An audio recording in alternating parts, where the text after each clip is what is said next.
ದಾಂಡೇಲಿ ನಗರದ ಅಂಬೇವಾಡಿಯಲ್ಲಿ ಅಂದಾಜು 5 ಕೋಟಿ ರೂಪಾಯಿ ಮೊತ್ತದಲ್ಲಿ ನಿರ್ಮಾಣವಾಗಲಿರುವ ಮೆಟ್ರಿಕ್ ನಂತರದ ಬಾಲಕಿಯರ ವಿದ್ಯಾರ್ಥಿ ನಿಲಯದ ಕಟ್ಟಡ ಕಾಮಗಾರಿಗೆ ಶಂಕುಸ್ಥಾಪನೆ. ಕರ್ನಾಟಕ ಸರ್ಕಾರ, ಜಿಲ್ಲಾಡಳಿತ, ಜಿಲ್ಲಾ ಪಂಚಾಯತ್ ಮತ್ತು ಹಿಂದುಳಿದ ವರ್ಗಗಳ ಕಲ್ಯಾಣ ಇಲಾಖೆ ಉತ್ತರ ಕನ್ನಡ ಇವರ ಸಂಯುಕ್ತ ಆಶ್ರಯದಡಿ ದಾಂಡೇಲಿ ನಗರದ ಅಂಬೇವಾಡಿಯಲ್ಲಿ ಅಂದಾಜು 5 ಕೋಟಿ ರೂಪಾಯಿ ಮೊತ್ತದಲ್ಲಿ ನೂತನವಾಗಿ ನಿರ್ಮಾಣವಾಗಲಿರುವ ಮೆಟ್ರಿಕ್ ನಂತರದ ಬಾಲಕಿಯರ ವಿದ್ಯಾರ್ಥಿ ನಿಲಯದ ಕಟ್ಟಡ ಕಾಮಗಾರಿಗೆ ಶಾಸಕರು ಹಾಗೂ ರಾಜ್ಯ ಆಡಳಿತ ಸುಧಾರಣಾ ಆಯೋಗದ ಅಧ್ಯಕ್ಷರಾದ ಆರ್.ವಿ. ದೇಶಪಾಂಡೆಯವರು ಇಂದು ಶುಕ್ರವಾರ ಮಧ್ಯಾಹ್ನ 3:30 ಗಂಟೆ ಸುಮಾರಿಗೆ ಚಾಲನೆಯನ್ನು ನೀಡಿದರು. ಶಂಕುಸ್ಥಾಪನೆಯನ್ನು ನೆರವೇರಿಸಿ ಮಾತನಾಡಿದ ಆರ್.ವಿ. ದೇಶಪಾಂಡೆಯವರು, ವಿಶೇಷವಾಗಿ ಹಿಂದುಳಿದ ವರ್ಗಗಳ ಮೆಟ್ರಿಕ್ ನಂತರದ ಬಾಲಕಿಯರಿಗಾಗಿ ಈ ವಿದ್ಯಾರ್ಥಿ ನಿಲಯದ ಕಟ್ಟಡ ನಿರ್ಮಾಣವಾಗಲಿದೆ. ಬಡತನ ಯಾರಿಗೂ ಬರಬಾರದು. ಬಡತನದ ನೋವು ಬಡವರಿಗೆ ಮಾತ್ರ ಗೊತ್ತು. ಹಾಗಾಗಿ ಇಂದು ಬಡವರ ಮಕ್ಕಳ ಶೈಕ್ಷಣಿಕ ಪ್ರಗತಿಗಾಗಿ ರಾಜ್ಯ ಸರ್ಕಾರವು ವಿಶೇಷ ಆದ್ಯತೆಯಡಿ ಕಾರ್ಯನಿರ್ವಹಿಸುತ್ತಿದೆ. ಒಂದು ಕಾಲದಲ್ಲಿ ಶಿಕ್ಷಣ ಶ್ರೀಮಂತರ ಸ್ವತ್ತಾಗಿತ್ತು. ಆದರೆ ಈಗ ಕಾಲ ಬದಲಾಗಿದೆ. ಶಿಕ್ಷಣ ಸರ್ವರ ಹಕ್ಕು ಆಗಿದೆ. ಪ್ರತಿಯೊಂದು ಮಗುವು ಉನ್ನತ ಶಿಕ್ಷಣವನ್ನು ಪಡೆದುಕೊಳ್ಳಬೇಕೆಂಬ ಸದುದ್ದೇಶದಿಂದ ಸರ್ಕಾರ ವಿಭಿನ್ನ ರೀತಿಗಳಲ್ಲಿ ಶೈಕ್ಷಣಿಕ ಕ್ಷೇತ್ರಕ್ಕೆ ನೆರವನ್ನು ನೀಡುತ್ತಲೇ ಬರುತ್ತಿದೆ. ಈ ನಿಟ್ಟಿನಲ್ಲಿ ಇಲ್ಲಿ ಮೆಟ್ರಿಕ್ ನಂತರದ ಬಾಲಕಿಯರ ವಿದ್ಯಾರ್ಥಿ ನಿಲಯದ ಸುಸಜ್ಜಿತ ಕಟ್ಟಡ ನಿರ್ಮಾಣವಾಗಲಿದೆ.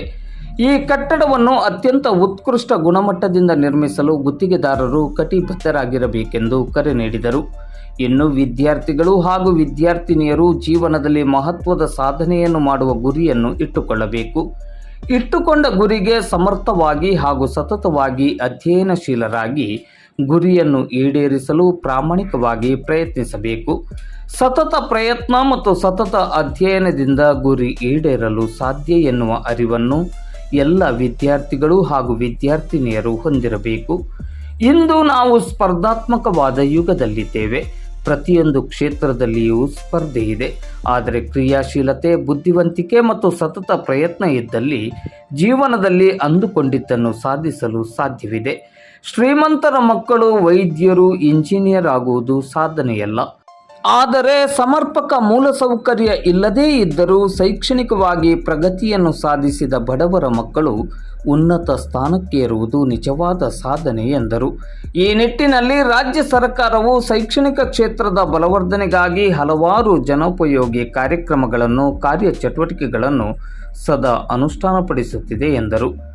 ಸಭಾ ಕಾರ್ಯಕ್ರಮಕ್ಕೂ ಮುನ್ನ ದಿವಂಗತ ದೇವರಾಜ್ ಅರಸು ಅವರ ಪುಣ್ಯ ಸ್ಮರಣೆಯ ಈ ಸುಸಂದರ್ಭದಲ್ಲಿ ಆರ್.ವಿ. ದೇಶಪಾಂಡೆಯವರು ದೇವರಾಜ್ ಅರಸು ಅವರ ಭಾವಚಿತ್ರಕ್ಕೆ ಆರತಿಯನ್ನು ಬೆಳಗಿ ಪುಷ್ಪ ಗೌರವವನ್ನು ಸಲ್ಲಿಸಿದರು. ದೇವರಾಜ್ ಅರಸು ಅವರ ದೂರದೃಷ್ಟಿಯ ಆಡಳಿತದ ನಿರ್ಧಾರಗಳು ಕ್ರಾಂತಿಕಾರಿ ಬದಲಾವಣೆಗೆ ನಾಂದಿಯಾದವು. ಗೇಣಿ ಶಾಸನ, ಹಾವನೂರು ಆಯೋಗದಂತಹ ಪ್ರಮುಖ ನಿರ್ಧಾರಗಳನ್ನು ಮಾಜಿ ಮುಖ್ಯಮಂತ್ರಿ ಡಿ. ದೇವರಾಜ್ ಅರಸು ಅವರು ತೆಗೆದುಕೊಂಡ ಹಿನ್ನೆಲೆಯಲ್ಲಿ ಅದರ ಪ್ರತಿಫಲ ಇಂದಿನ ಪೀಳಿಗೆಗೆ ಆಗುತ್ತಿದೆ. ಗೇಣಿ ಹೋರಾಟದ ಅನುಷ್ಠಾನ ಆಗದೇ ಇದ್ದಲ್ಲಿ ಹಿಂದುಳಿದ ವರ್ಗಗಳ ಕಲ್ಯಾಣಕ್ಕಾಗಿ ಹಾವನೂರು ಆಯೋಗ ರಚನೆಯಾಗದೇ ಇರುತ್ತಿದ್ದಲ್ಲಿ ಈವರೆಗೂ ಬಹುಸಂಖ್ಯಾತರಿಗೆ ನ್ಯಾಯ ಸಿಗುತ್ತಿರಲಿಲ್ಲ. ಆದರೆ ದೇವರಾಜು ಅರಸು ಅವರು ತಮ್ಮ ಕಟು ನಿರ್ಧಾರದಿಂದ ಮುಂದಿನ ಪೀಳಿಗೆಯ ಬದುಕಿನ ದೂರದೃಷ್ಟಿಯಿಂದ ಕ್ರಾಂತಿಕಾರಿ ಹೆಜ್ಜೆಗಳನ್ನು ಇಟ್ಟಿದ್ದರು ಎಂದು ಹೇಳಿ ದೇವರಾಜು ಅರಸು ಅವರ ಸಾಮಾಜಿಕ ಬದ್ಧತೆ ಮತ್ತು ಕಾಳಜಿಯನ್ನು ಸ್ಮರಿಸಿಕೊಂಡರು. ವೇದಿಕೆಯಲ್ಲಿ ನಗರಸಭೆ ಅಧ್ಯಕ್ಷರಾದ ಅಶ್ಫಾಕ್ ಶೇಖ್, ನಗರಸಭಾ ಸದಸ್ಯರುಗಳಾದ ಮೋಹನ್ ಹಲ್ವಾಯಿ, ಸಂಜಯ್ ನಂದ್ಯಾಳ್ಕರ್, ಅನಿಲ್ ನಾಯ್ಕರ್, ಫ್ರಾನ್ಸಿಸ್ ಮಸ್ಕರೇನಿಸ್, ತಾಲೂಕು ಗ್ಯಾರಂಟಿ ಯೋಜನಾ ಅನುಷ್ಠಾನ ಸಮಿತಿಯ ಅಧ್ಯಕ್ಷರಾದ ರಿಯಾಜ್ ಬಾಬು ಸೈಯದ್, ತಹಶೀಲ್ದಾರ್ ಶೈಲೇಶ್ ಪರಮಾನಂದ್, ತಾಲೂಕ್ ಪಂಚಾಯತ್ ಕಾರ್ಯನಿರ್ವಹಣಾಧಿಕಾರಿ ಟಿ.ಸಿ. ಹಾದಿಮನಿ, ನಗರಸಭೆಯ ಪೌರಾಯುಕ್ತರಾದ ವಿವೇಕ್ ಬನ್ನೆ ಮೊದಲಾದವರು ಉಪಸ್ಥಿತರಿದ್ದರು. ತಾಲೂಕು ಹಿಂದುಳಿದ ವರ್ಗಗಳ ಕಲ್ಯಾಣಾಧಿಕಾರಿ ಸುಜಾತ ಕಡತರೆ ಸ್ವಾಗತಿಸಿದ ಕಾರ್ಯಕ್ರಮಕ್ಕೆ ಇಲಾಖೆಯ ಅಧಿಕಾರಿಗಳಾದ ಭಾಗೀರಥಿ ವಂದಿಸಿದರು. ಚಿದಾನಂದ್ ಅವರು ಕಾರ್ಯಕ್ರಮವನ್ನು ನಿರೂಪಿಸಿದರು. ಕಾರ್ಯಕ್ರಮದಲ್ಲಿ ಕರ್ನಾಟಕ ಗೃಹ ಮಂಡಳಿಯ ಸಹಾಯಕ ಕಾರ್ಯಪಾಲಕ ಅಭಿಯಂತರರಾದ ಜ್ಯೋತಿ ನಜರೆ, ನಗರಸಭೆಯ ಸದಸ್ಯರು, ಸರ್ಕಾರಿ ಪ್ರಥಮ ದರ್ಜೆ ಕಾಲೇಜಿನ ಪ್ರಾಚಾರ್ಯರು, ಸಹ ಪ್ರಾಧ್ಯಾಪಕರು, ವಿವಿಧ ಇಲಾಖೆಗಳ ಅಧಿಕಾರಿಗಳು, ಸಿಬ್ಬಂದಿಗಳು, ಸರ್ಕಾರಿ ಪ್ರಥಮ ದರ್ಜೆ ಕಾಲೇಜಿನ ವಿದ್ಯಾರ್ಥಿಗಳು ಹಾಗೂ ಮುಖಂಡರು, ರಾಜಕೀಯ ಗಣ್ಯರು, ಸಾರ್ವಜನಿಕರು ಉಪಸ್ಥಿತರಿದ್ದರು. ತಾಲೂಕಾ ನಂತರ ಸರ್ಕಾರ ಜವಾಬ್ದಾರಿ, ಶಾಸಕರ ಜವಾಬ್ದಾರಿ, ಚುನಾಯಿತ ಪ್ರತಿನಿಧಿಗಳ ಜವಾಬ್ದಾರಿಯೂ ಹೆಚ್ಚಾಗ್ತದೆ. ಹಾಗಾಗಿ ಸರ್ಕಾರದ ಪ್ರತಿಯೊಂದು ಯೋಜನೆ ಇಲ್ಲೇ ಬರ್ತಾ ಇದ್ರು ಸಹ ತಾಲೂಕಾ ಮಟ್ಟದ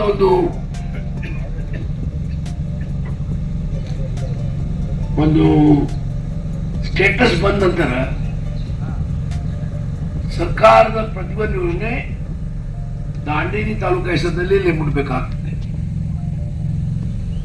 ಮುಂಚೆ ಹಲ್ಯಾಳ ತಾಲೂಕಾದ ಬರ್ತಿತ್ತು, ಅಲ್ಲೇ ನಾವು ಜೋಡಾಗೆ ದಾಂಡೇಲಿಗೆ ಹಾರಿಸ್ತೀವಿ. ಜೋಡಾನು ತಾಲೂಕ ಆಗಿದೆ. ಇವತ್ತು ಅಂದಾಜು 5 ಕೋಟಿ ರೂಪಾಯಿ ಮೇಲೆ,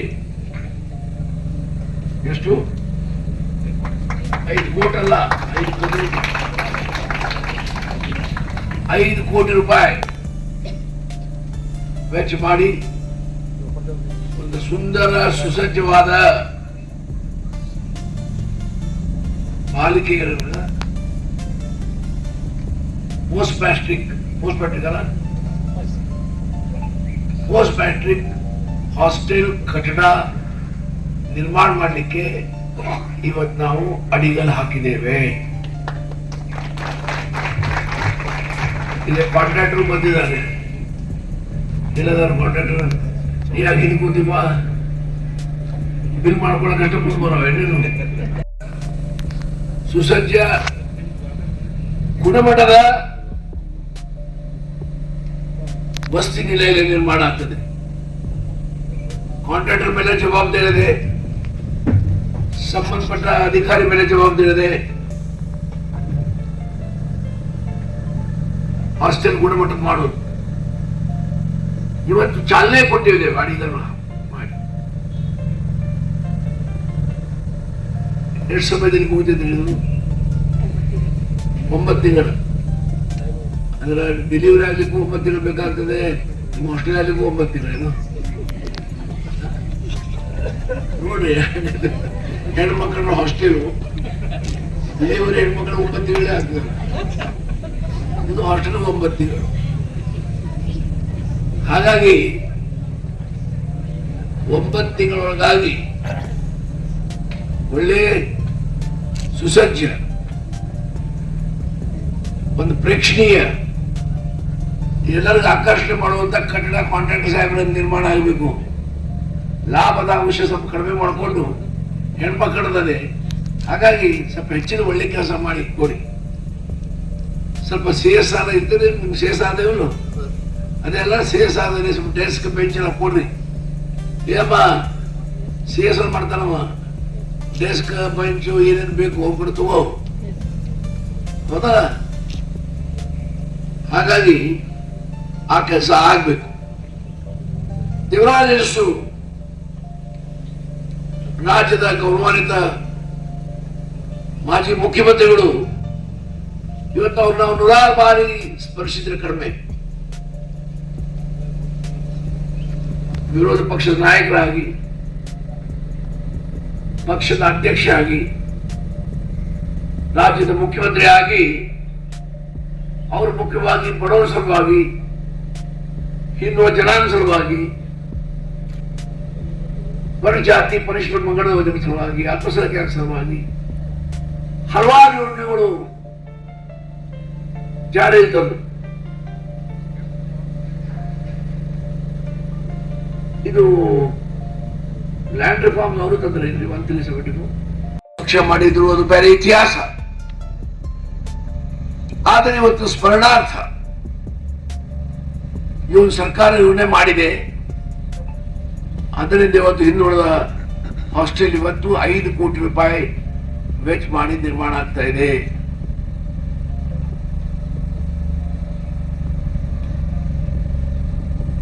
ಬಡತನ ಬಹಳ ಕೆಟ್ಟು.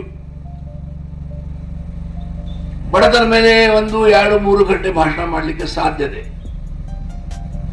ಆದರೆ ಬಡತನ ಏನಂತ ಬಡವರು ಗೊತ್ತಿರ್ತದೆ, ಅದರ ಪರಿಚಯ ನನಗಿರುವುದು. ಹಾಗೆ ಇಲ್ಲೇ ಬಹುತೇಕ ಬಂದ ಮಕ್ಕಳು ರೈತ ಕುಟುಂಬದವರು ಇರ್ಬೋದು, ಬಡ ಕುಟುಂಬದವರು ಇರ್ಬೋದು, ಆರ್ಥಿಕವಾಗಿ ಸಂಪನ್ನಿತ ಮಕ್ಕಳಲ್ಲಿ ಯಾರೂ ಬರ್ಲಿಕ್ಕೆ ಸಾಧ್ಯ ಇಲ್ಲ. ಏನಮ್ಮ ಕರೆಕ್ಟಲ್ಲ ಹಿಡಿದು? ಹಾಗಾಗಿ ಮಕ್ಕಳ ಮೇಲೆ ಜವಾಬ್ದಾರಿ. ಸರ್ಕಾರ ನಿಮ್ಗೆ ಇಂಥ ಸುಂದರವಾದ ಹಾಸ್ಟೆಲ್ ಕಟ್ಟಿ ವಾಸ ಮಾಡ್ಲಿಕ್ಕೆ ಕೊಡ್ತಾ ಇದೆ. ವಿದ್ಯೆ ಪಡಲಿಕ್ಕೆ ಯಾವ ಫೀಸು ಇಲ್ಲ. ಕೇವಲ ತಾವು ಮನಸ್ಸು ಮಾಡಬೇಕು. ಮತ್ತೊಂದು ಹೇಳಿದ್ರೆ, ಗುರಿ ಜೀವನದಲ್ಲಿ ಇಟ್ರೆ ಅದು ಸಾಧನೆ ಮಾಡ್ಲಿಕ್ಕೆ ಸಾಧ್ಯ. ಗುರಿ ಇಟ್ಕೊಳ್ಬೇಕು. ನಾನು ನ್ಯಾಯವಾದಿ ಆಗ್ತೇನೆ, ನಾನು ಡಾಕ್ಟರ್ ಆಗ್ತೇನೆ, ನಾನು ಇಂಜಿನಿಯರ್ ಆಗ್ತೇನೆ, ನಾನು ಪ್ರೊಫೆಸರ್ ಆಗ್ತೇನೆ, ಅಥವಾ ನಾನು ಕೈಗಾರಿಕಾ ಮಾಲೀಕರಾಗ್ತೇನೆ. ಗುರಿ ಇಟ್ಕೊಳ್ಬೇಕು. ಕೇವಲ ಗುರಿ ಇಟ್ಟು ಆ ಗುರಿ ಕನಸು ನೋಡಬಾರ್ದು. ಗುರಿ ಇಟ್ಟು ಆ ದಿಕ್ಕಿನಲ್ಲಿ, ಆ ಮಾರ್ಗದಲ್ಲಿ ಹೆಜ್ಜೆ ಆಗ್ಬೇಕಾಗ್ತದೆ. ಆ ಕೆಲಸ ನೀವು ಮಾಡಬೇಕು. ಬಹುತೇಕ ನೀವೆಲ್ಲರೂ ಬಡ ಕುಟುಂಬದಿಂದ ಬಂದು ಮಕ್ಕಳು, ನಿಮ್ ತಾಯಿ ತಂದೆಯವರು ನಿಮಗೆ ಚಿಂತೆ ಮಾಡ್ತಾ ಇರ್ತಾರೆ, ನನ್ನ ಮಗು ದಾಡಿಲ್ಲದೆ ಹೇಗದೆ ಅಂತ. ಇಲ್ಲ ಸ್ಥಳೀಯ ಮಕ್ಕಳು ಆದವರು ಬಹುತೇಕೆಲ್ಲ ಹೊರಗಿನವರು. ಎಷ್ಟು ಮಕ್ಕಳಮ್ಮ? ಸ್ವಲ್ಪ ಎಷ್ಟು ಮಕ್ಕಳು ಅದಾವಿಲ್ಲಿ? 125 ಅಷ್ಟೇ. ಏನು ನೀನು ಅಷ್ಟೇ ಅಂತೀಯಲ್ಲ? 125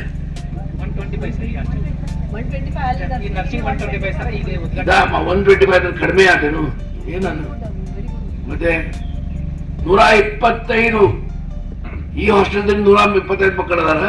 ಈ ನರ್ಸಿಂಗ್ ಹಾಸ್ಟೆಲ್ ಆದ ನಂತರ 125 ಮಕ್ಕಳಿಗೆ ಅಲ್ಲಿ ವಾಸ ಮಾಡ್ಲಿಕ್ಕೆ ಅವಕಾಶ ಇದೆ. ಹೌದಲ್ಲಮ್ಮ?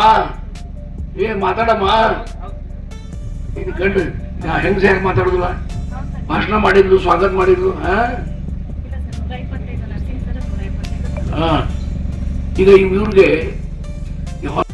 ಜೀವನದಲ್ಲಿ ಯಶಸ್ವಿ ಆಗ್ಬೇಕು. ಯಶಸ್ವಿ ಆಗ್ಲಿಕ್ಕೆ ಗುರಿ ಇಟ್ಕೊಳ್ಬೇಕು. ಗುರಿ ಇಟ್ಕೊಂಡು ಆ ದಿಕ್ಕಿನಲ್ಲಿ ಹೆಜ್ಜೆ ಹಾಕ್ಬೇಕು. ಕೇವಲ ನಾ ಗುರಿ ಇಡುವುದು, ನಾ ಹಿಂಗಾಗ್ತೇನೆ ಹಂಗಾಗುದು. ಕಷ್ಟಪಡಬೇಕಾಗ್ತದೆ.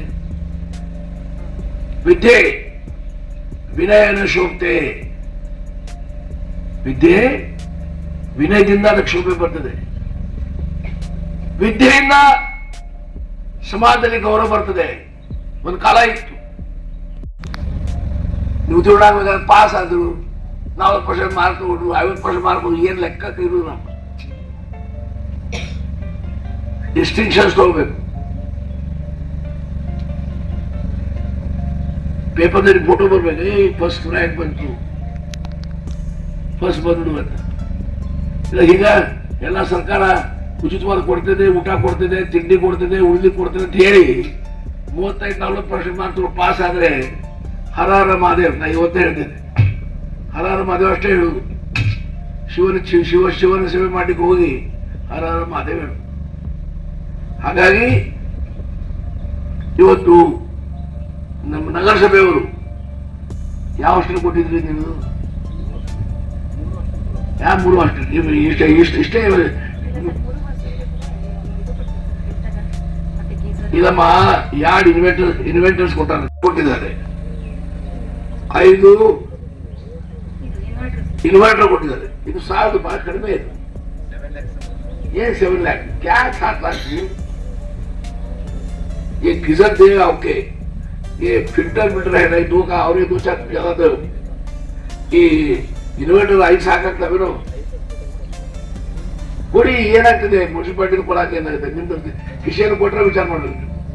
ಏನ್ ಕಿಶನ್ ಕೊಡ್ರಲ್ಲ, ಶ್ರೀಮಂತರು ನೀವು ಎಲ್ಲ ಲಕ್ಷ್ಮೀ ಕೂತ್ರು. ಇಲ್ಲಿಂದ ಅಲ್ಲಿ ಯಾರು ಕೂತಾರೆ, ಎಲ್ಲ ಲಕ್ಷ್ಮೀ ಕೂತ್ರು ಓದಿರು. ಅಷ್ಟೇ ಕಿಶನ್ ಕೈ ಹಾಕುದು ಅಷ್ಟೇ. ಕಿಶನ್ ಕೈ ಹಾಕ್ಲಿಕ್ಕೆ ಕಲಿತ್ರೆ ಬಡ ಬರ್ತದೆ. ತುಮಾಸನೆ ಹಾಕುದು ಹಳ್ಳಿಯಾಗೂ ಆಯ್ತದ. ಒಳ್ಳೆ ಒಳ್ಳೆ ಗುಣಮಟ್ಟದ ಕೆಲಸ ಆಗ್ಬೇಕು, ಒಳ್ಳೆ ಹೆಸರು ನಿಮ್ಗೆ ಬರಬೇಕು. ಇನ್ನೂ ಹೆಚ್ಚಿನ ಕೆಲಸ ನೀವು ನಮ್ಮ ಕ್ಷೇತ್ರದಲ್ಲಿ ತಗೊಳ್ಬೇಕು ಅಂತ ನಮ್ಮ ಸದಿಚ್ಛೆ ಅದೇ. ಆದರೆ ನೀವು ಸಹ ಇದು ಮಕ್ಕಳ ಸಲುವಾಗಿ ಅಷ್ಟೇ ಆಗ್ತಾ ಇದೆ ತಿಳ್ಕೊಂಡು ಲಾಭ ಮಾಡ್ಕೊಂಡು, ಲಾಭ ವಿನ ಯಾರೇನು ಮಾಡೋಕ್ಕಾಗ್ತದೆ? ಲಾಭ ಮಾಡಬೇಕು. ಲಾಭ ಮಾಡಿಲ್ಲ ಅಂದ್ರೆ ದಂಧೆ ಮಾಡಬಾರ್ದು, ಹೌದಲ್ಲ? ನಮ್ದೇನು ವಿರೋಧಿಲ್ಲ, ಬಟ್ ಒಳ್ಳೆ ಗುಣಮಟ್ಟದ ಹಾಸ್ಪಿಟಲ್ ಆಗಬೇಕು. ಎಲ್ಲ ಹೇಳಬೇಕು ಎಂತ ಒಳ್ಳೆ ಹಾಸ್ಪಿಟಲ್ ಆಗಿದೆ ಅಂತ. ನಮಗೂ ಒಳ್ಳೆ ಹೆಸರು ಬರಬೇಕು, ನಿಮಗೂ ಬರಬೇಕು, ಡಿಪಾರ್ಟ್ಮೆಂಟ್ಗೂ ಬರಬೇಕು. ಎಷ್ಟು ಕುರಿಗಳು ಬೆಳ್ತಾವ ಲೆಕ್ಕ ಇಲ್ಲ.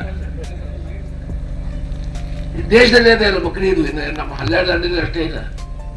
ಆದರೆ ಅದು ಒಂದು ಪದ್ಧತಿ, ಅದ್ರ ಬಗ್ಗೆ ನಾನು ಚರ್ಚೆ ಮಾಡೋದಿಲ್ಲ, ವಿಚಾರ ಮಾಡಕ್ ಹೇಳೋದಿಲ್ಲ. ಆದ್ರೆ ಬಕ್ರೀದೇನು ಬಹಳ ಏನಂತೀರಿ ನೀವು? ಅದೇ ಅದು ಬಹಳ ಆಡಂಬರದಿಂದ ಮಾಡುವ ಹಬ್ಬ ಅಲ್ಲ, ತ್ಯಾಗ ಬಲಿದಾನದ ಪ್ರತೀಕ, ತ್ಯಾಗ ಬಲಿದಾನದ ಪ್ರತೀಕ.